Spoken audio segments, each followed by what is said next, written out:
हरे कृष्णा कृष्णा कृष्णा हरे हरे हरे राम राम राम हरे हरे।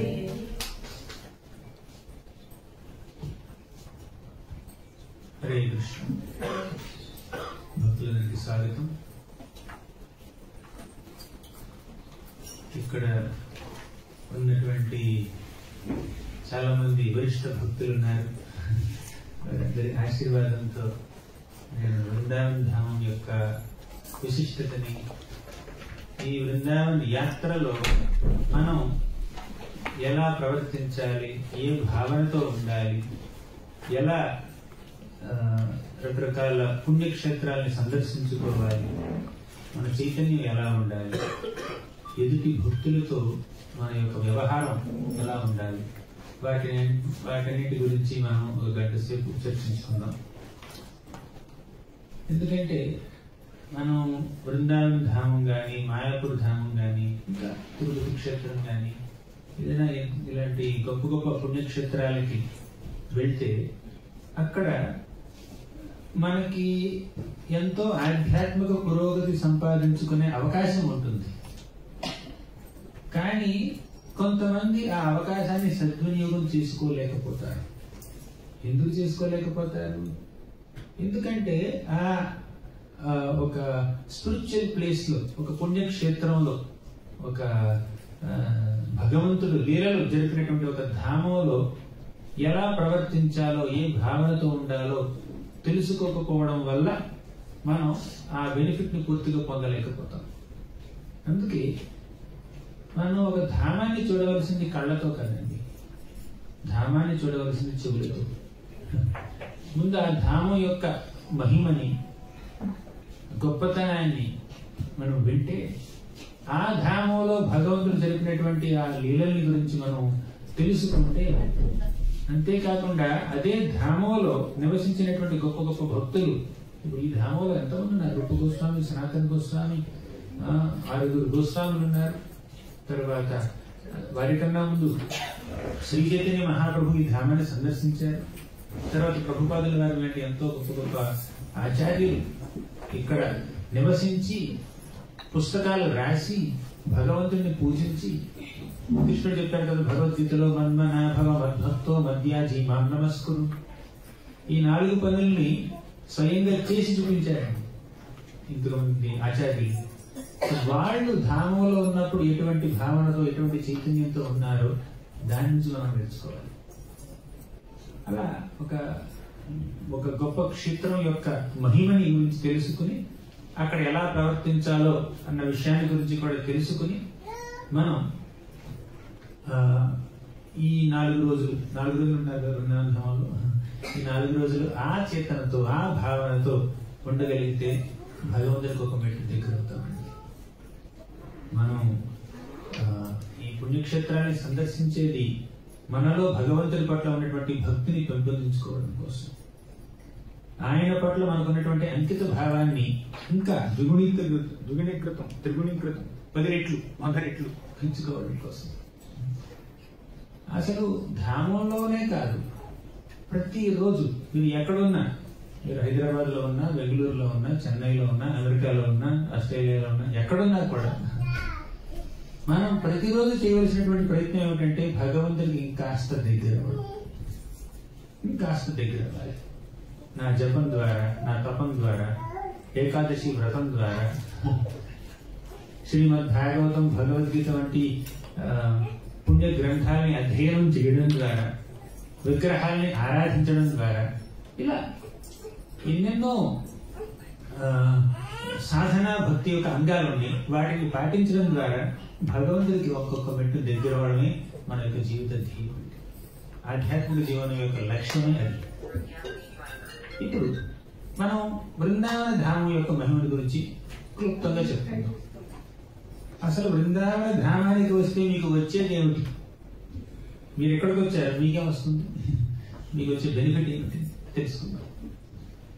శ్రీకృష్ణైకాంత భావం క్వను సకల జనోవశ్యమాప్నోత్యయత్నాత్ కృష్ణస్యాశ్చర్య సీమా పరమ భగవతః కుత్ర లీలార్థమూర్తిః కుత్రత్యా కృష్ణపాదాంబుజ భజన మహానంద సామ్రాజ్యకాష్ఠ భ్రాతర్వక్ష్యే రహస్యం శృణు సకలమిదం శ్రీలవృందావనేత్ర.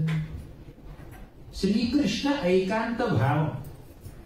ఏకాంతిక భావం అంటే భగవంతుడికి పూర్తిగా మనల్ని మనం అంకితం చేసుకోవాలి. ఆ అంకిత భావం శ్రీకృష్ణ ఏకాంత భావం అంటే కేవలం కృష్ణుడు ఒక్కడే ఇంకెవరు అక్కర్లేదు నాకు అన్నటువంటి భావం. ఎక్స్క్లూజివ్ డివోషన్ అంటే ఎవరిని అగౌరవపరచడం కాదండి. అంటే ఆ దేవాది దేవుడు శ్రీకృష్ణ భగవానుడే నా జీవిత లక్ష్యం, నా జీవిత గమ్యం అన్నటువంటి ఆ భావన బృందావన ధామంలో మనకు కలుగుతుంది. కృష్ణుడు అన్నాడు కదా భగవద్గీతలో చివరిలో, సర్వధర్మాన్ పరిత్యజ్య మామేకం శరణం వ్రజ అహం త్వాం సర్వ పాపేభ్యో మోక్షయిష్యామి మా శుచః. సర్వధర్మాన్ పరిత్యజ్య, అన్ని ధర్మాల్ని పక్కన పెట్టి పరిత్యజించి మాం ఏకం శరణం వ్రజ, నన్ను మాత్రమే శరణు పొందు అన్నాడు. అంటే ఇక్కడ ధర్మాన్ని త్యజించడం కాదండి ఫోకస్, ఆయన్ని శరణు పొందడం ఫోకస్. అదేంటి భగవద్గీత అనేటటువంటి అంత గొప్ప ధార్మిక గ్రంథంలో కంక్లూజన్ లో చివరిలో తుది పలుకుగా కృష్ణుడు ఏమంటున్నాడు, సర్వధర్మాన్ని పరిత్యజి అంటున్నాడు. ఇదేంటండి భగవద్గీత ఇంకా చెప్పేది మనకి, అన్ని ధర్మాన్ని పరిత్యజించుకుంటున్నాడు భగవంతుడు కృష్ణుడు. ఫోకస్ అండర్లైన్ చేయాల్సింది సర్వధర్మాన్ని పరిత్యజే కాదండి, మామేకం శరణం వ్రజ. ఇందుకే సర్వధర్మాన్ని పరిత్యజ్య అన్న మాట ఎందుకు అనాల్సి వచ్చింది కృష్ణుడికి? ఎందుకంటే ఈ భౌతిక ప్రపంచంలో చాలా మంది ఎన్నెన్నో ధర్మాలని ఆలింగనం చేసుకుంటున్నారు. చెయ్యాలి. బ్రహ్మచారి ధర్మం ఉంది, గృహస్థ ధర్మం ఉంది, వర్ణ ధర్మం ఉంది, ఆశ్రమ ధర్మం ఉంది, విద్యుత్ ధర్మాలు ఉన్నాయి, కుటుంబ ధర్మం ఉంది, ఉద్యోగ ధర్మం ఉంది. ఒక దేశంలో ఒక పౌరుడిగా ఒక ధర్మం ఉంది, citizens to follow some rules. అలా ఎన్నెన్నో ధర్మాలు నిర్వహిస్తున్నాం. ఆ ధర్మాలన్నీ మనం పాటించాల్సిందే, అందులో డౌటే లేదు. ఎన్నో ప్రోటోకాల్స్, పాలసీస్, నియమ నిబంధనలు అవన్నీ ఫాలో అవ్వాలి, ధర్మాన్ని ఫాలో అవ్వాలి. కానీ వాటన్నింటికన్నా ఉత్కృష్టమైనటువంటి ధర్మం ఉందండి, అదే పరోధర్మం. సవై పుంసాం పరో ధర్మో యతో భక్తిరధోక్షజే అహైతుకి అప్రతిహత యయాత్మా సుప్రసీదతి. సవై పుంసాం పరోధర్మం. పరోధర్మం అంటే ఏమిటో తెలుసా? ఆధ్యాత్మిక ధర్మం. ఇప్పటి వరకు మనం చెప్పుకున్నది భౌతిక ధర్మాలు. ఆ ధర్మాన్ని కాస్త పక్కన పెట్టి అంటే పాటించండి, కానీ మెయిన్ కాదు. పరోధర్మం అంటే అంకిత భావంతో భగవంతుడి పట్ల పూర్తి అంకిత భావంతో మనం భక్తిని ఆచరించాలి. అది మన పరోధర్మం. స్వధర్మాన్ని పరిత్యజ్య మామేకం శరణం వ్రజ సవై పుంసాం పరోధర్మో యతో భక్తిరధోక్షజే. అధోక్షజుడైనటువంటి ఆ శ్రీకృష్ణ భగవానుడి పట్ల పూర్తి అంకిత భావంతో సేవా భావంతో చేసేటటువంటి భక్తే మన పరోధర్మము. అత్యంత ఉత్కృష్టమైనటువంటి ధర్మం ఆ భక్తి. ఆ భక్తిని అవలంబించమని కృష్ణుడు భగవద్గీత చివరిలో చెప్తున్నాడు. అది ఇప్పుడు ఆ అంకిత భావంతో చేసే భక్తి బృందావన ధామంలో మనకి లభిస్తుంది. భగవద్గీతలో 2 శ్లోకాలు చెప్పింది దానికి ఈ శ్లోకం యొక్క అర్థం చెప్పడం కోసం. శ్రీకృష్ణ ఏకాంత భావం కొను సకల జనోవశ్యమాప్నోత్య. అంటే భగవద్గీత చదివి మనం అర్థం చేసుకుంటాం, తెలుసుకుంటాం. ఏమని? సర్వధర్మాన్ని పరిత్యజ మామేకం శరణం వ్రజ. అన్ని ధర్మాల్ని కాస్త పక్కన పెట్టి వాటన్నింటికన్నా గొప్పదైనటువంటి ధర్మం ఏమిటా ధర్మం? మాం ఏకం శరణం వ్రజ. శ్రీకృష్ణుడి యొక్క పాదపద్మాల్ని ఒక అంకిత భావంతో శరణ పొందాలి అనేది పరమ ధర్మం, అత్యంత ఉత్కృష్టమైనటువంటి ధర్మం. ఆ ధర్మానికి ప్రయారిటీ ఇవ్వు. వేరే ధర్మాన్ని చేయి, కానీ దానికన్నా ముఖ్యమైనటువంటి ధర్మాన్ని చూడాలి.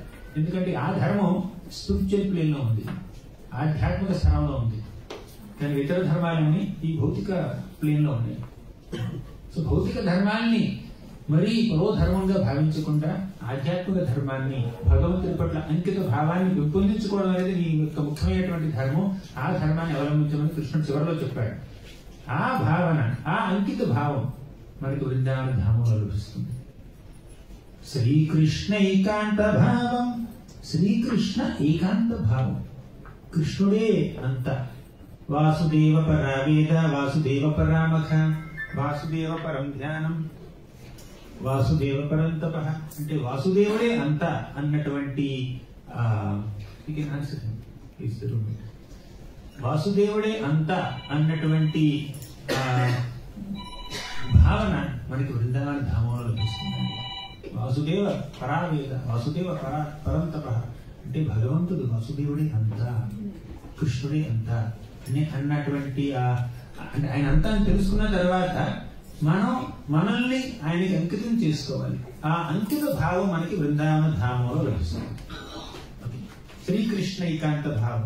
కొను సకల జనో అవశ్యం ఆప్నోతి యత్నాత్. సకల జనో అవశ్యం ఆప్నోతి. మీలో ఎంతమందికి శ్రీకృష్ణుడి పట్ల ఒక అంకిత భావాన్ని, భక్తి భావాన్ని పెంపొందించుకోవాలని కోరిక ఉందో చెప్పండి. ఎవరైతే చేతులు వాళ్ళకి లేదా కోరిక? పిల్లలకి అర్థం కాలేదు క్వశ్చన్ పట్ల. అంటే మీకు అంకిత భావాన్ని, కృష్ణుడి పట్ల ఏకాంత భావాన్ని, భక్తి భావాన్ని పెంపొందించుకోవాలంటే వృందావన ధామంలో లభిస్తుంది. ఒకటి లోయి బజార్కి వెళ్ళి అక్కడ లస్సీ మీద వేగడేసుకుని తాగితే లభించదు. అలాగే షాపింగ్ చేస్తే అంటే చేసుకోండి, తప్పులేదు. కానీ బృందావనం ఇచ్చేదానికి, బృందావనం ఎందుకు వచ్చాం? కృష్ణుడి పట్ల ఏకాంత భావాన్ని పెంపొందించుకోవడానికి వచ్చాం. ఏం చేసినా, మనం తిన్నా, తాగినా, పడుకున్నా, అన్ని ఆలయాన్ని దర్శించినా, ఏం చేసినా కూడా వాటి యొక్క పరమార్థం ఏమిటంటే కృష్ణుడి పట్ల ఏకాంత భావాన్ని పెంపొందించుకోవడం. అది ఇక్కడ వస్తుంది. కను సకల జనోవశ్యమాప్నోతి యత్నాత్ కృష్ణస్యాశ్చర్య సీమా పరమ భగవతః కుత్ర లీలార్థమూర్తి. కృష్ణస్య ఆశ్చర్య సీమ. శ్రీకృష్ణ భగవానుడు ఆశ్చర్యాలకు సీమ, లిమిట్ ఆఫ్ ఆల్ వండర్స్. అంటే ఆయన కన్నా అద్భుతమైనటువంటి లీలల్ని ఎవరు చేయలేరండి. ఆయన కన్నా అద్భుతమైన వ్యక్తి ఎవరు లేరండి. ఆ కృష్ణుడు ఒక అద్భుతాల యొక్క నిధి అన్న విషయాన్ని మనం వృందావనంలోనే తెలుసుకోగలం. ఒక పసిబిడ్డగా ఎంతమంది రాక్షసుల్ని నిర్జించాడు చెప్పండి. శ్రీకృష్ణుడు ఏనాడైనా కౌమోదకి గదను గాని, సారంగ ధనుస్సుని గాని, సుదర్శన చక్రాన్ని గాని వినియోగించాడా చెప్పండి? ఖడ్గాన్ని గాని దేన్ని వినియోగించలేదు. అంటే శ్రీకృష్ణుడు ఎటువంటి ఆయుధ ప్రయోగం చేయకుండా పిల్లలు ఎలా అయితే ఆటాడుకుంటారో అలా ఆటాడుతూనే ఎంతో మంది రాక్షసుని సంహరించాడు. ఆటల్లో సంహరించేశాడు రాక్షసుడు ఎంతో మంది. వత్సాసురుడు, వ్యోమాసురుడు, ప్రళంబాసురుడు బలరాముడు చంపాడు. ఇలా ఎంతో మంది రాక్షసుల్ని కృష్ణుడు వధించాడు. అంటే కృష్ణుడు అంత గొప్పవాడు అన్న విషయం మనం బృందావనంలోనే తెలుసుకోగలుగుతాం. అంటే కృష్ణుడి యొక్క గొప్పతనం మధురలో కూడా మనకు తెలుస్తుంది. కంసుని వధించాడు కృష్ణుడు. చాణు, రముష్టి, కషాల, అతోషల, కూట అని ఎంతో మంది మల్ల యోధుల్ని కృష్ణుడు బలరాముడు దర్శించాడు. అలాగే ద్వారకలో కూడా కృష్ణుడు శల్వ అనే రాక్షసుని సంహరించాడు. ఇంకా ఎంతో మంది రాక్షసుని సంహరించాడు. అంటే ఆయన యొక్క గొప్పతనం మనకి ఎన్నో ప్రదేశాలు తెలుస్తుంది.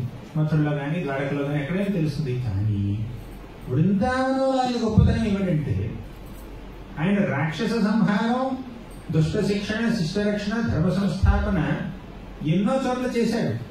కానీ బృందావనం యొక్క గొప్పతనం ఏమిటంటే తాను భగవంతుణ్ణి అన్న విషయాన్ని పక్కన పెట్టి ఒక బాలకుడిగా, యశోదామాత యొక్క బిడ్డగా, శ్రీమతి రాధారాణి గోపికల యొక్క ప్రేమికుడిగా, శ్రీరామ, సుధామ, స్తోక, కృష్ణ, మధుమంగళ వారి యొక్క స్నేహితుడిగా తనని తాను భావించుకుంటూ తాను భగవంతుడిని అన్న విషయాన్ని పక్కన పెట్టి, నేను భగవంతుడిని అన్న భావనని పక్కన పెట్టి కేవలం నేను వీరి స్నేహితుడిని అన్నటువంటి భావనతో దుష్ట శిక్షణ, శిష్ట రక్షణ చేశాడు. భగవంతుడి యొక్క ఐశ్వర్య ప్రదర్శన మీకు ఇతర ధామాల్లో కలుగుతుంది. కానీ వృందావన ధామంలో భగవంతుడి యొక్క మాధుర్య ప్రదర్శన కలుగుతుంది. ఆయన యొక్క మాధుర్యత మనం చూస్తాం. అది బృందావనం యొక్క గొప్పతనం. ఇప్పుడు బృందావన ధామంలో మనకి కృష్ణుడి పట్ల అంకిత భావం, భక్తి భావం కలుగుతాయి. శ్రీకృష్ణ ఏకాంత భావం క్వను సకల జనోవశ్యమాప్నోతి యత్నాత్ కృష్ణస్యాశ్చర్య సీమా పరమ భగవతః పుత్ర లీలార్థమూర్తి. కుత్రత్యా కృష్ణపాదాంబుజ భజన మహానంద సామ్రాజ్య కాష్ఠ. మూడో లైన్ అర్థం ఏమిటంటే, కుత్రత్య ఎక్కడ కృష్ణుడి భజనలో, ఆయన పాదపద్మాన్ని భజించడంలో ఆనంద సామ్రాజ్యం ఉందని ఇంకెక్కడ తెలుస్తుందండి? వృందావన ధామంలోనే తెలుస్తుంది. అంటే కృష్ణుడి పట్ల భక్తి భావన ఉంటే ఎంత ఆనందమా, ఎంత సంతోషమా, మనసుకి ఆత్మానందం కలుగుతుందా కృష్ణుడి యొక్క నామాన్ని జపించడం ద్వారా, లీలని వినడం ద్వారా అన్నటువంటి ఆ భావన వృందావన ధామంలోనే కలుగుతుంది. భక్తి భావం కలగాలన్నా, భక్తి యొక్క మాధుర్యతని అనుభవించాలన్నా, ఆస్వాదించాలన్నా, కృష్ణుడు ఒక ఆశ్చర్యాల నిధి అని తెలుసుకోవాలన్నా మనకి వృందావన ధామం ఇంపార్టెంట్, వృందావనానికి రావడం ఇంపార్టెంట్. కానీ ఇక్కడికి వచ్చిన తర్వాత ఎలా ప్రవర్తించాలి? బ్రజవాసులు ఉంటారండి, వారు మీతో నడుచుకునే విధానం అప్పుడప్పుడు మీకు ఇబ్బంది కలిగించవచ్చు. కలిగించినా కూడా వారి పట్ల గౌరవ మర్యాదలు మీరు పెంపొందించుకుంటారు. అది ఎవరిని మనం కించపరచకుండా బృందావన ధామంలో, ఎవరిని అవమానించకుండా, ఎవరి పట్ల అపరాధం చేయకుండా అందరినీ గౌరవిస్తూ ఉంటే అప్పుడు కృష్ణుని మనం చూపిస్తాం. కానీ వృందావన ధామానికి వచ్చి వైష్ణవుల్ని నిందిస్తే, వైష్ణవుల పట్ల అపరాధం చేస్తే, వ్రజవాసుల్ని తక్కువ చేసి చూస్తే, చులకన చేసి చూస్తే, వారిని గౌరవించకుండా మర్యాదతో ప్రవర్తించకుండా ఉంటే బృందావనం మనకి ఇచ్చేటటువంటి ఆ బహుమతుల్ని మనం కోల్పోతాం. అంతేకాదు ఇంకేదైనా జరగచ్చు, భగవంతుడి కోపం రావచ్చు. ఇక్కడ వ్రజవాసులు ఎవరు? కృష్ణుడి యొక్క సన్నిహితులు, మిత్రులు. వారిని మనం నిందించకూడదు, వారి పట్ల మనం ఒక రకంగా అంటే తప్పుగా ప్రవర్తించకూడదు. అప్పుడు మనం బృందావన ధామం యొక్క గొప్పతనాన్ని మనం తెలుసుకోగలుగుతాం. ఒక చిన్న కథ చెప్తాను. అంటే కథలు మనం చాలా చెప్పుకుంటాం ఈ 4 రోజుల్లో. బ్రహ్మదేవుడు ఒకసారి బృందావనానికి వస్తే అక్కడ కృష్ణుడు తన స్నేహితులతో ఎంతో సఖ్యతతో మెలుగుతున్నాడు, వారి యొక్క ఎంగిలి తింటున్నాడు. తను తిన్నటువంటి ఆ ప్రసాదాన్ని, ఆ ఎంగిలి దాన్ని వారి నోట్లో పెడుతున్నాడు, తానే స్వయంగా తినిపిస్తున్నాడు. తాను భగవంతుణ్ణి అనేటువంటి భావన ఏమాత్రం లేకుండా, భక్తులతో పూజలు అందుకోకుండా వారి ఎంగిలి ఆహారాన్ని తన నోట్లో పెట్టుకుంటున్నాడు. అంటే వాళ్ళలో ఒకరే కలిసిపోయాడు పూర్తిగా. అదంతా చూసి బ్రహ్మదేవుడికి కాస్త సందేహం కలిగింది. ఈ బాలుడు భగవంతుడా అని టెస్ట్ చేయడానికి చూశాడు. దీన్ని మనం వివరంగా చెప్పుకున్నాం ఒకరోజు. కానీ ఇక్కడ నేను చెప్పదలుచుకున్న విషయం ఏమిటంటే, ఎప్పుడైతే బ్రహ్మదేవుడు శ్రీకృష్ణ భగవానుడే పరీక్షించాలనుకున్నాడు, అప్పుడు బృందావన ధామం యొక్క మహిమ ఆయనకి తెలియలేదండి. కానీ తరువాత శ్రీకృష్ణుడి పట్ల తాను చేసినటువంటి అపరాధాన్ని గుర్తించి తప్పు తెలుసుకుని క్షమాపణ చెప్పిన తర్వాత బృందావన ధామం యొక్క మహిమ పూర్తిగా అవగతమైందని. ఇక్కడ మనం నేర్చుకోవాల్సినటువంటి పాఠం ఏమిటంటే, మన మనసులో గర్వం, అహంకారం ఉన్నంత వరకు బృందావన ధామం యొక్క గొప్పతనం మనకు తెలియదు. కానీ మన మనసులో వినయం, విధేయత, నమ్రత, భక్తిభావం ఉంటే అప్పుడు బృందావన ధామం యొక్క గొప్పతనం మనకు తెలుస్తుంది. బ్రహ్మదేవుడికి నేను బ్రహ్మని అన్నటువంటి అహంకారం ఉన్నంత వరకు బృందావన ధామం యొక్క గొప్పతనం తెలియలేదండి. సాక్షాత్తు శ్రీకృష్ణ భగవానుడి యొక్క లీలని స్వయంగా దర్శించినా కూడా ఆయన యొక్క గొప్పతనం కానీ, బృందావన ధామం యొక్క గొప్పతనం కానీ ఆయనకు తెలియలేదు.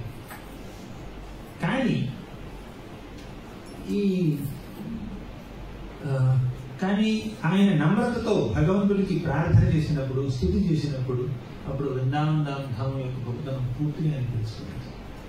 ఇదండి, మనలో నమ్రత లేకపోతే, హ్యూమిలిటీ లేకపోతే, మనలో సరళత, సింప్లిసిటీ లేకపోతే, మనలో కృతజ్ఞత, గ్రాటిట్యూడ్ లేకపోతే బృందావన ధామానికి వచ్చినా కూడా ఆ గొప్పతనాన్ని మనం తెలుసుకోలేము.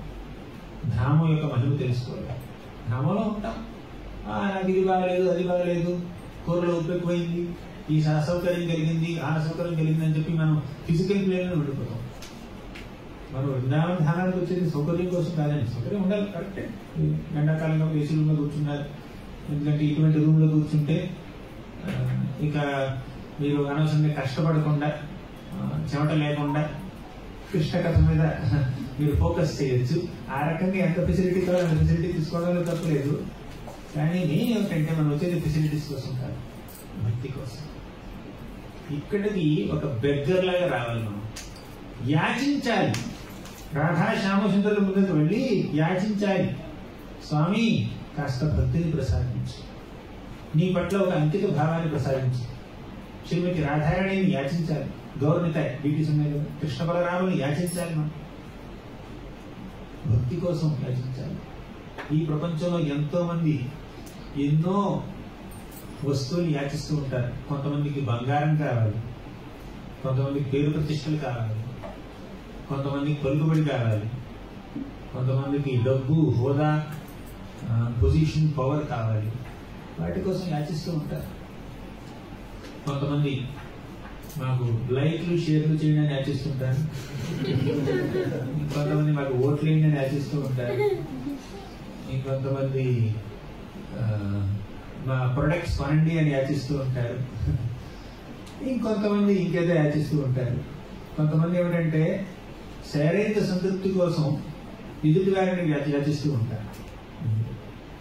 కానీ మనం నిజంగా యాచించవలసింది భక్తి కోసం.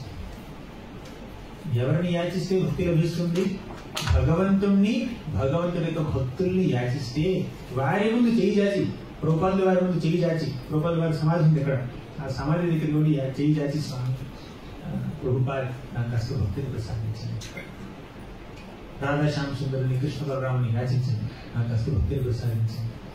మనసులో ఎన్నెన్నో కోరికలు, అనవసరమైనటువంటి కోరికలు, భక్తికి ప్రతికూలమైనటువంటి కోరికలు, భావనలు నా మనసులో ఉన్నాయి. ఈర్ష్య, ద్వేషం, అసూయ, పగ, ఇటువంటి భావనలకి నా హృదయంలో నేను స్థానం ఇచ్చాను దురదృష్టవశాత్తు. స్వామి నాలో ఉన్నటువంటి ఆ ఈర్ష్య, ద్వేషం, అసూయ, కామం, క్రోధాన్ని తొలగించి వచ్చి నువ్వు కూర్చోక్కడ. ఈ ప్లేసు నీకోసం రిజర్వ్ చేశాను, కానీ నీకోసం రిజర్వ్ చేసినటువంటి ఈ సీట్లో కామం కూర్చుంటుంది, క్రోధం కూర్చుంటుంది, ఈర్ష్య, పగ కూర్చుంటుంది, అధికార దాహం కూర్చుంటుంది. ఇవన్నీ వీరందరినీ తరిమి కొట్టి నువ్వు వచ్చి కూర్చో అని యాచించి. అంతేకాకుండా ఎన్నెన్నో పుణ్యక్షేత్రాన్ని సందర్శిస్తూ ఉంటాం, గొప్ప గొప్ప గుడులని చూస్తూ ఉంటాం, విగ్రహాలను చూస్తూ ఉంటాం. ఎక్కడికి వెళ్ళినా మనం అడగవలసింది ఒకటే, భక్తి భావన. నిస్వార్థంగా భగవంతుణ్ణి పూజిస్తూ, ధ్యానిస్తూ, సేవిస్తూ నా జీవితం మొత్తం నేను అంకితం చెయ్యాలి, జన్మజన్మలకి నేను భగవంతుడికి భక్తులుగా ఉండాలి అన్నటువంటి ఆ కోరికతో మనం ఏ పుణ్యక్షేత్రాన్ని సందర్శించినా, మీరు గోవర్ధన పర్వతం దగ్గరికి వెళ్ళినా, యమునా నది దగ్గరికి వెళ్ళినా, ఇంకా మదనమోహన్ అని, తర్వాత గోవిందజీ అని, ఇలా ఎన్నెన్నో గుడులకు వెళ్ళినా, విగ్రహాన్ని దర్శించినా మనం దర్శించవలసింది ఒకటే. ఎంతో మంది భౌతిక కోరికల కోసం అడుగుతూ ఉంటారు. కృష్ణుడు అంటాడు 7వ అధ్యాయంలో, చతుర్విధా భజంతే మాం జనాః సుకృతినోర్జున ఆర్తో జిజ్ఞాసురర్థార్థి జ్ఞానీ చ భరతర్షభ. ఆర్త భక్తులంటే వారు దేవుడి దగ్గరికి వస్తారు, కృష్ణుడి దగ్గరికి వస్తారు, వచ్చి స్వామి నాకు ఎన్నో కష్టాలు ఉన్నాయి, కష్టాలు తొలగించంటారు. 2 జిజ్ఞాసు, వాళ్ళకి క్యూరియస్, అదేంటి కృష్ణుడు ఇలా నెమలిపించి ఇలా ఎందుకు ధరించాడు, తిన్నగా ఎందుకు నిలబడ్డు, వంకరగా ఎందుకు నిలబడతాడు, ఇలా ఎందుకు, తర్వాత బ్లూగా ఎందుకు ఉంటాడు, వైట్గా ఎందుకు ఉంటాడు, ఎల్లో ధోతి ఎందుకు, బ్లూ ధోతి వేసుకోవచ్చు కదా, వాళ్ళ దగ్గర మారుస్తాం, డ్రెస్ మారుస్తాం. ఇలా క్యూరియాసిటీ అనమాట, వాళ్ళకి కుతూహలం, ఇదేమిటి అదేమిటి అని తెలుసుకోవాలి. కొంతమంది కుతూహలంగా ఆయన దగ్గరికి వస్తూ ఉంటారు. ఇంకొంతమంది ఏమిటంటే అర్థార్థి, వాళ్ళకి డబ్బు కావాలి, పేరు ప్రతిష్టలు కావాలి, ప్రపత్తి కావాలి, వాటి కోసం వస్తుంటారు కొంతమంది. ఇలా భగవంతుణ్ణి పూజించేవారు, సేవించేవారు ఎన్నెన్నో కారణాల చేత వస్తూ ఉంటారండి. ఎందుకండి కానీ కృష్ణుడు ఏమంటున్నాడు, ఒక అంకిత భావంతో నా దగ్గరికి రావాలి, నిస్వార్థ భావంతో నా దగ్గరికి వస్తే వాళ్ళు అత్యంత ఉత్తమమైనటువంటి భక్తులు, వారిని కృష్ణుడు భగవద్గీతలు ఏమంటాడు తెలుసా? అనన్య భక్తులు అంటాడు. అంటే మనలో చాలా మంది ఇంకా అనన్య భక్తులు కాకపోవచ్చు, కొంతమంది ఏమో నాకు తెలియదు, కానీ ఇంకా మనం అనన్య భక్తులు కాకపోవచ్చు. కానీ ఆ అనన్య భక్తిని ప్రసాదించమని భగవంతుడిని వేడుకోవలసినటువంటి క్షేత్రం అండి వృందావన ధామం. నాకు అనన్య భక్తిని ప్రసాదించు, నాకు ఆర్త భక్తి వద్దు, నాకు ఈ జిజ్ఞాసు భక్తి అక్కర్లేదు, అర్థార్థి భక్తులుగా ఉండదలుచుకోలేదు నేను. ఇంకా నాకు కర్మ మిశ్ర భక్తి, జ్ఞాన మిశ్ర భక్తి, యోగ మిశ్ర భక్తి, భక్తి మిశ్ర కర్మ, భక్తి మిశ్ర జ్ఞాన, భక్తి మిశ్ర యోగ, ఇవేమి నాకు అక్కర్లేదు. ఈ మిశ్ర భక్తి నాకు వద్దు.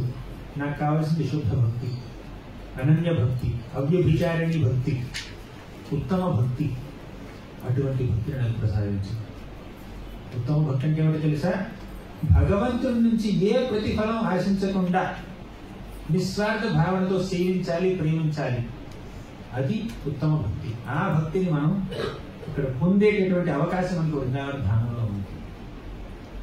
యత్ర నైసర్గ దుర్వైరాః సహాసంద్రమృగాదయః మిత్రాణి వాచితా వాచా దృఢదర్శనాదికం. యత్ర నైసర్గ దుర్వైరాః అంటే కొంతమంది వ్యక్తులు ఉంటారు, వారి మధ్యలో సహజంగానే ఏదో కాస్త భేదాభిప్రాయాలు. దుర్వైరాః, వైరం అంటే ఎనిమిది. వైరం అంటే తెలుగు పదం కూడా అదే వైరం. దుర్వైరాః అంటే మరి దారుణమైనటువంటి వైరం అన్నమాట. ఇప్పుడు పులిని ఎంతమంది ప్రేమిస్తున్నారు ఇక్కడ? పులి రాగానే వెంటనే వెళ్ళి హత్తుకుంటారా ఎవరైనా ఇక్కడ? లేదే. ఒక ఆవు దూడ వచ్చింది అనుకోండి, మీరు వెంటనే వెళ్ళి ఆలింగనం చేసుకోవచ్చు, గుర్తు చేయొచ్చు దూడని. కానీ పులిని చేయలేరుగా, సింహాన్ని చేయలేరుగా. అలాగే పులి చూడగానే జింక పరిగెత్తుతుంది.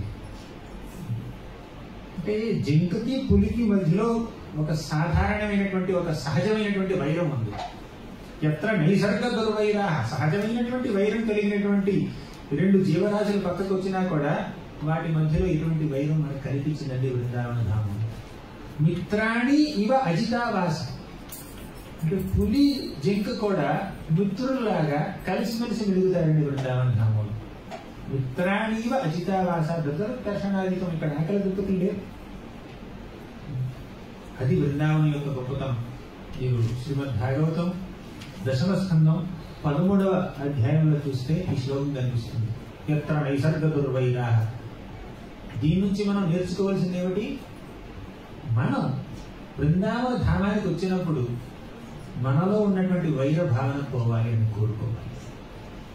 నా మనసులో వైర భావం ఉంది.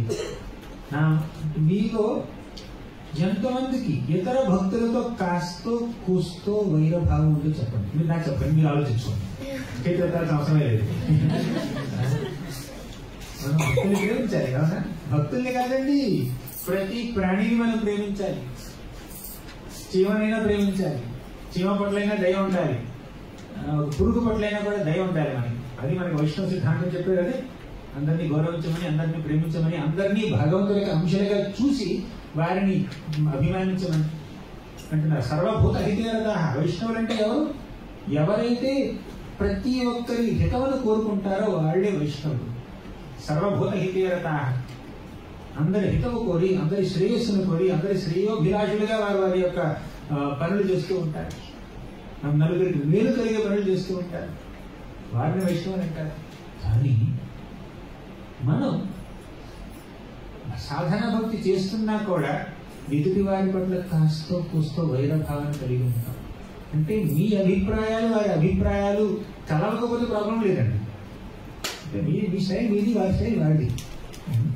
అంటే ఇద్దరు ఒకే రకంగా ఆలోచించలేదు.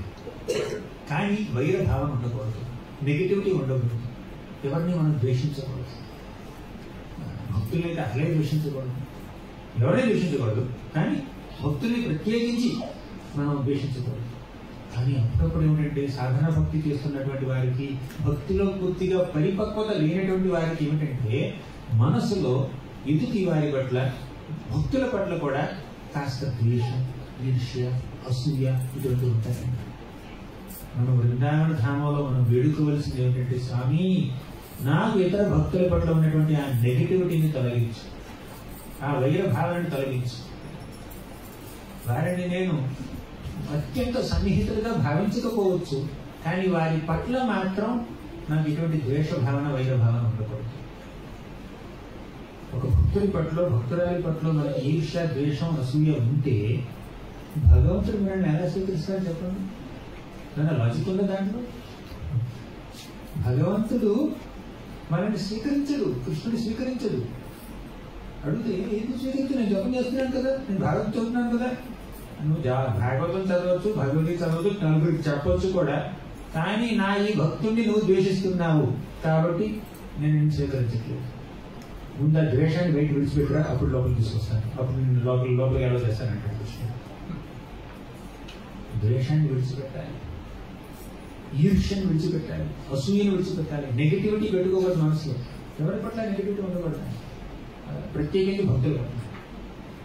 అలా ప్రార్థించాలి మనం బృందావన ధామంలో. ఇంకొకటి ఏమిటంటే అత్యంత ముఖ్యమైనటువంటి లక్షణం, మనం అలవర్చుకోవాల్సినటువంటి లక్షణం ఏమిటది? కృతజ్ఞత. మనం బృందావన ధామాన్ని ఎలా సందర్శించాలంటే ఒక కృతజ్ఞతా భావంతో సందర్శించాలి.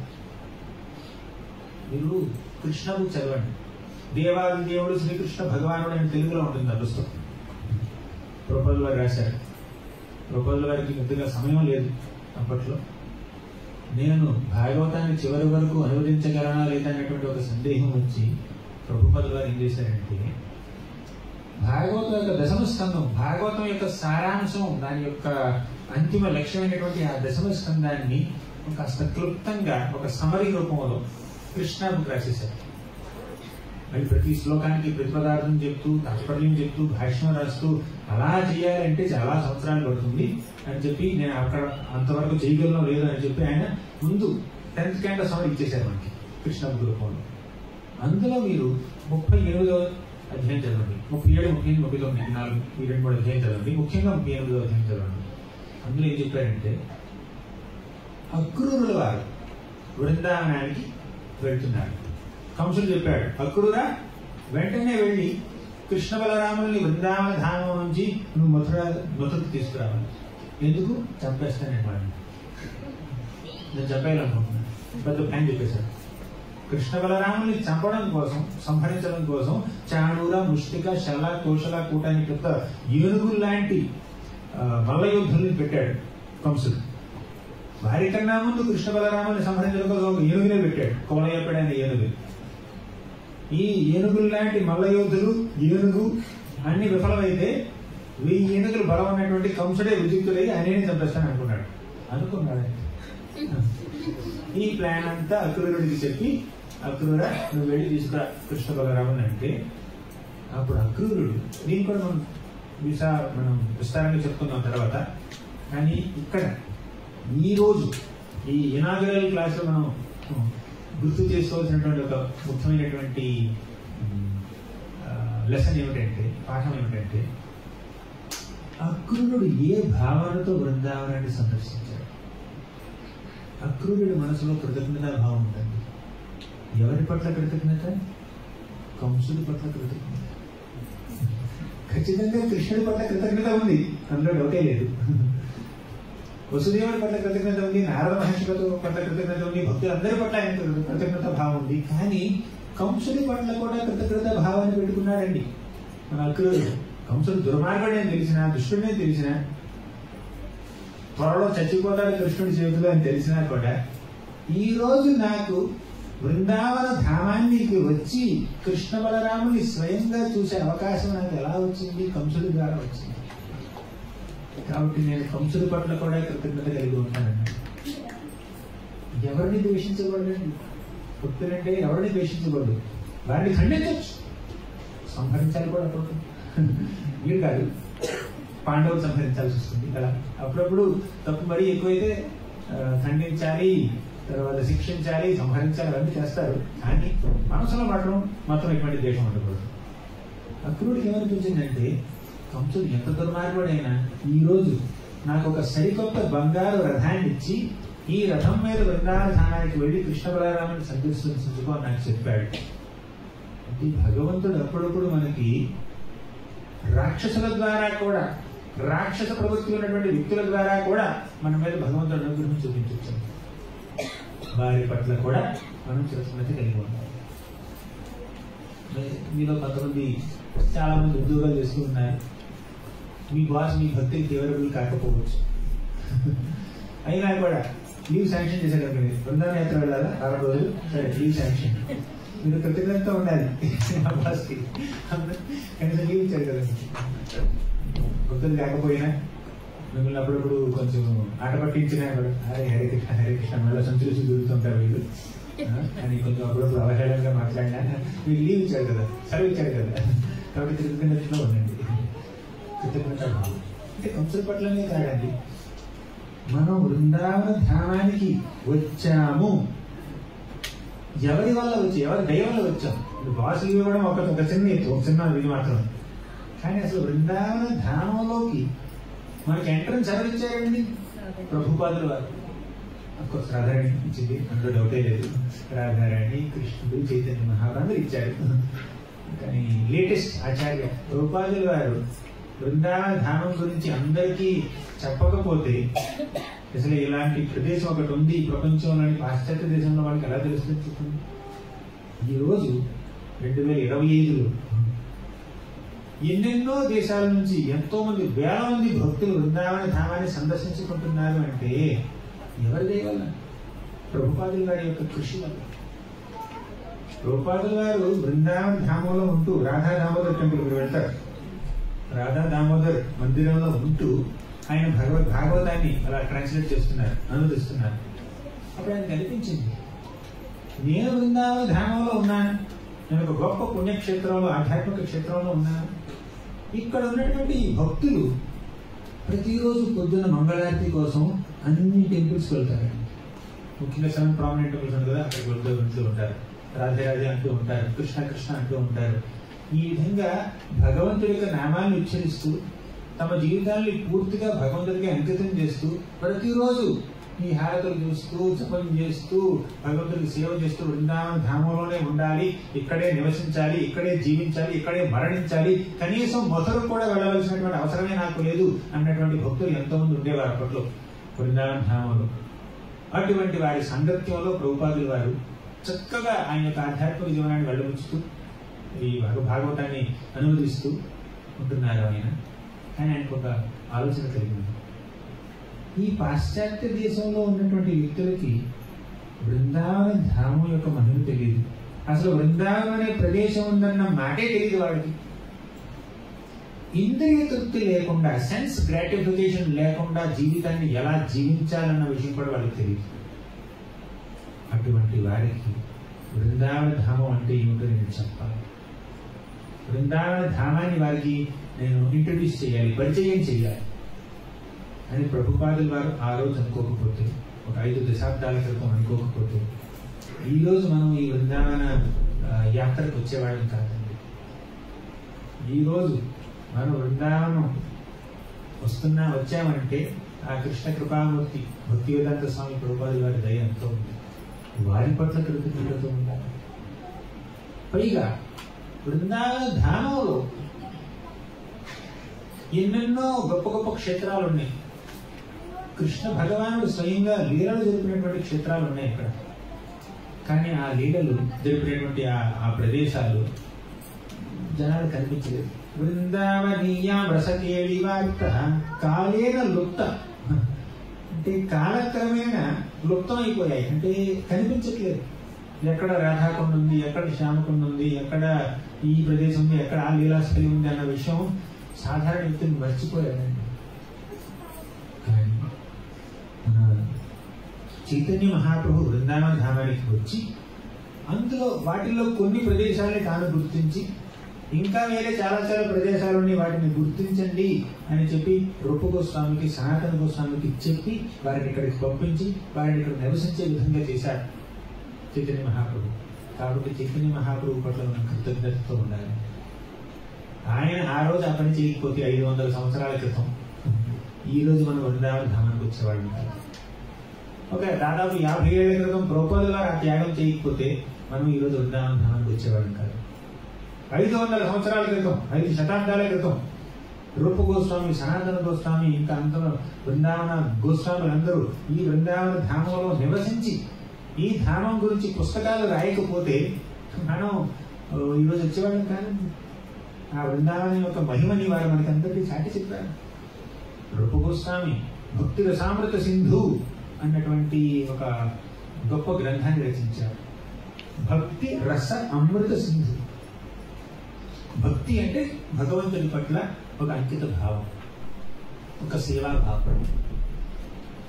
భక్తి రసం అంటే ఆ సేవని మనం ఎలా చేస్తాం దాన్ని రసం అంటారు. ఒక పర్టికులర్ రిలేషన్షిప్, ఏ బాంధవ్యంతో, ఏ సంబంధంతో మనం కృష్ణుని చేరుకోగలుగుతాం. కొంతమంది భక్తులు ఆయన్ని ఒక తల్లిగా ప్రేమిస్తారు, కొంతమంది తండ్రిగా ప్రేమిస్తారు, ఇంకొంతమంది స్నేహితులుగా ప్రేమిస్తారు, ఇంకొంతమంది ప్రేయసులుగా ప్రేమిస్తారు, ఇంకొంతమంది సేవకులుగా ప్రేమిస్తారు. ఇలా దాస్యరసం అని, మాధుర్య రసం, వాత్సల్య రసం, ఇలా సాఖ్యరసం, ఇలా ఎన్నెన్నో రసాలు ఉన్నాయి. ఆ భక్తి రసాలన్నీ అమృతంతో సమానం. అమృతం అంటే ఒక గ్లాసులో ఉన్న అమృతం కాదండి, అమృతం అనే ఒక పెద్ద సముద్రంతో సమానం. సముద్రం అంత అమృతం ఉంది. ఆ సముద్రం అంత అమృతమే భక్తి రసం. అలా భక్తి రసామృత సింధు, సింధు అంటే సముద్రం, భక్తి రసామృత సింధు అన్నటువంటి ఒక గ్రంథాన్ని రూప గోస్వామి వారు రచించి అందులో కృష్ణ భక్తి యొక్క గొప్పతనాన్ని చక్కగా వర్ణించారు. అందులో ఆయన 64 అంగాలు చెప్పారు భక్తి గురించి.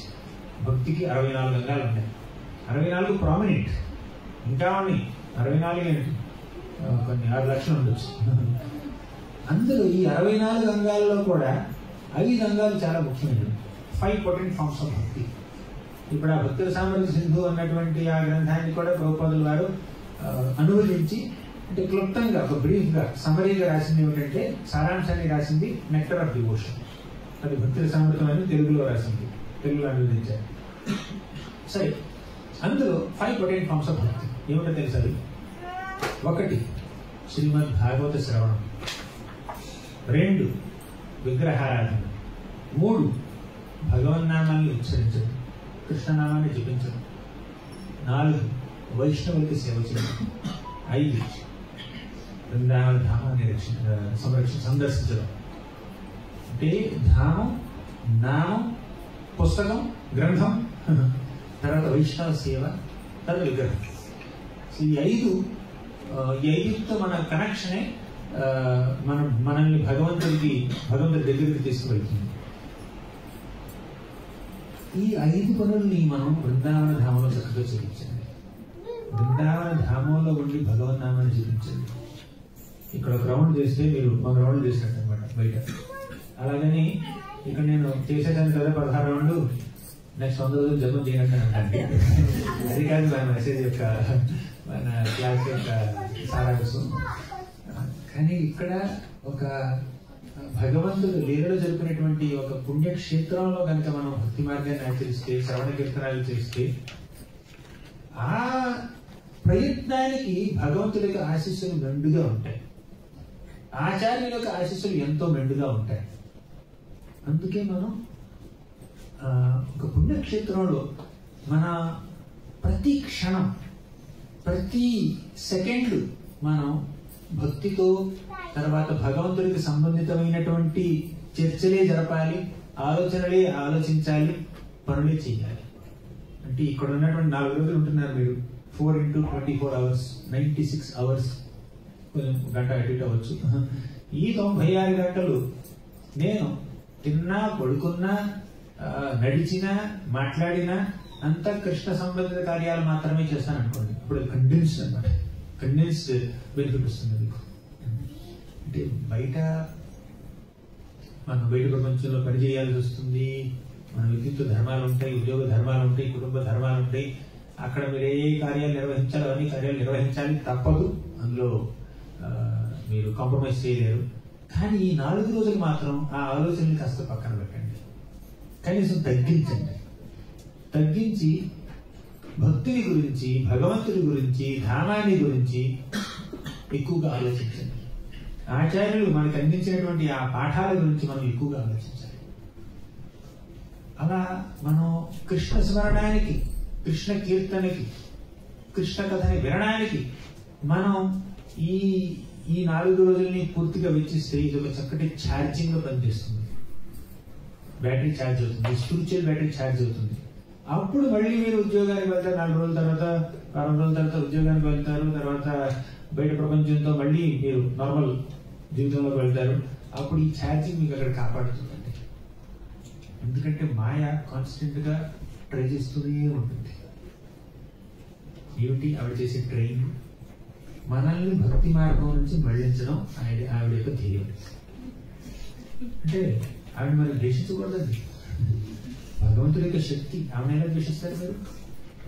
ఏమిటి నాకు ఇన్ని డిస్ట్రాక్షన్లు పెడితే మనం ద్వేషించకుండా ఎలా ఉంటాం అంటే ద్వేషించడమే కాదు దాని అర్థం. ఆవిడ డిస్ట్రాక్షన్ ఎందుకు పెడుతుంది మన జీవితంలో? ఎందుకు ఎన్నెన్నో ప్రలోభాలని చూపిస్తుంది, ఎన్నెన్నో డిస్ట్రాక్షన్స్ ని, డిస్టర్బెన్సెస్ ని క్రియేట్ చేస్తుంది? మనం భక్తిలో ఎంత పట్టుదలతో ఉన్నామో అని టెస్ట్ చేయడం కోసం ఆవిడ డిస్ట్రాక్ట్ చేస్తుందండి. పరీక్ష పెడుతుంది మాయ. భగవంతుడి యొక్క సేవకురాలు కదా మాయ. ఆవిడ యొక్క గొప్ప భక్తురాలు ఆవిడ. ఇతర భక్తులు భక్తిలో ఎంత సీరియస్ గా ఉన్నారో టెస్ట్ చేయడం ఆవిడ యొక్క సేవ, సర్వీస్. ఆవిడ సేవ చేస్తుంది. మీ భక్తిలో కొన్ని డిస్ట్రాక్షన్ చూపించడం ఆవిడ సేవ. అలా దానికి డిస్ట్రాక్ట్ అవ్వకుండా పట్టుదలతో భక్తి చేయడం మీ సేవ. అవునా? మాయ ద్వేషించకండి. మీరు ఎవరిని ద్వేషించకూడదు అన్నాను, అందులో కూడా మాయ కూడా ఉంది. మాయని కూడా మీరు ద్వేషించకూడదు. మాయ చూపించేటటువంటి ఆ డిస్ట్రాక్షన్స్ అనేది చూడండి, వాడిని ద్వేషించాలి. అవునా? కానీ మాయని ద్వేషించకూడదు. పరీక్ష పెడుతున్నారు కదా, టీచర్ పరీక్ష పెడితే ఆ పరీక్షలో మనకు అప్పుడప్పుడు కొన్ని క్వశ్చన్స్ కష్టం అవుతాయి. అలాగే టీచర్ని ద్వేషించకూడదు. మనకి సబ్జెక్ట్ ఎంత అర్థమైందో లేదో టెస్ట్ చేస్తుంది టీచర్. కాబట్టి టీచర్ని ద్వేషించకండి. ఇంత కష్టంగా క్వశ్చన్ పేపర్ సెట్ చేసి నాకు సబ్జెక్ట్ ఎంత అర్థమైందో నాకే అర్థమయ్యేటట్టు చెప్పించింది కాబట్టి టీచర్ నేను కృతజ్ఞత ఉంటాను టీచర్తో అని మనం టీచర్ కూడా కృతజ్ఞత ఉండాలన్నమాట. అలాగే మాయ పట్ల కూడా మనం కృతజ్ఞత భావం కలిగి ఉండాలి. మాయ ఎటువంటి ఆటంకాలు అడ్డంకులు పెట్టకపోతే మనందరికి అనిపిస్తుంది నేను మహాభక్తుడు, నేను మహాభక్తులు అనిపిస్తుంది. అప్పుడప్పుడు మాయ మనం డిస్ట్రాక్ట్ చేస్తే మనకు టెంప్ట్ అయిపోతే భక్తి భావాల నుంచి అక్కడ మళ్ళీపోతే మన మనసు అప్పుడు నేను మహాభక్తుని కార్యమనిపిస్తుంది. ఆ భావం నుంచి ఒక నమ్రత కలుగుతుంది, హ్యూమిలిటీ వస్తుంది. ఆ హ్యూమిలిటీ మన భక్తికి దోహదపడుతుంది. కాబట్టి మాయ యొక్క పని మనల్ని హంబుల్ చేయడం. ఆ మాయ యొక్క ప్రభావానికి లోనవ్వకుండా పట్టుదలతో భక్తి మార్గాన్ని ఆచరించడం మన యొక్క బాధ్యత. ఆ బాధ్యతని మనం బృందావనంలో పూర్తిగా స్వీకరిద్దాం, కనీసం 4 రోజులు. అప్పుడు మనం అది స్వీకరించి మనం డిస్ట్రాక్ట్ అవ్వకుండా ఉంటే, ఇక్కడ డిస్ట్రాక్ట్ అవ్వకుండా భక్తి చేస్తే మీరు మళ్ళీ హైదరాబాద్ వెళ్ళిపోయిన తర్వాత అక్కడ డిస్ట్రాక్ట్ అవ్వకుండా భక్తి కొనసాగించగలుగుతారు. సో మన కృతజ్ఞతా భావంతో చైతన్య మహాప్రభు పట్ల కృతజ్ఞతా భావం, తర్వాత కృష్ణుడి పట్ల కృతజ్ఞతా భావం, శ్రీమతి రాధారాణి పట్ల కృతజ్ఞతా భావం, ప్రభుపాదుల వారి పట్ల కృతజ్ఞతా భావం, ఇలా కృతజ్ఞతతో రూప గోస్వామి పట్ల, సనాతన గోస్వామి పట్ల, అందరు వైష్ణవ ఆచార్యుల పట్ల ఒక కృతజ్ఞతా భావంతో, ఒక భక్తి భావంతో మనం బృందావనంలో ఈ 4 రోజులు ఉంటే అప్పుడు ఆశీర్వాదాలు అనే ఒక వర్షం కురుస్తుంది. ఆ వర్షంలో మనం తడిసి ముట్టుకుంటాం. మన మనసులో కృతజ్ఞతా భావం, భక్తి భావం, అంకిత భావం ఉంటే అప్పుడు ఆశీర్వాదం అనేటటువంటి ఒక కుంభవృష్టి మన మీద కురుస్తూ ఉంటుంది. దాంట్లో తడిసి ముద్దయి మనం వెళ్ళాలి. మళ్ళీ మీ యొక్క కర్మక్షేత్రానికి వెళ్ళాలి. ఒక పుణ్యక్షేత్రం నుంచి, ఒక ధర్మక్షేత్రం నుంచి మీరు కర్మక్షేత్రానికి వెళ్తారు. ఆ కర్మక్షేత్రంలో మళ్ళీ కర్మలు చేస్తున్నప్పుడు ఆ కర్మ మిమ్మల్ని భక్తి నుంచి మళ్లించకుండా ఉంటుంది అనమాట. ఇది శ్రీమద్ భాగవతం కి జయ.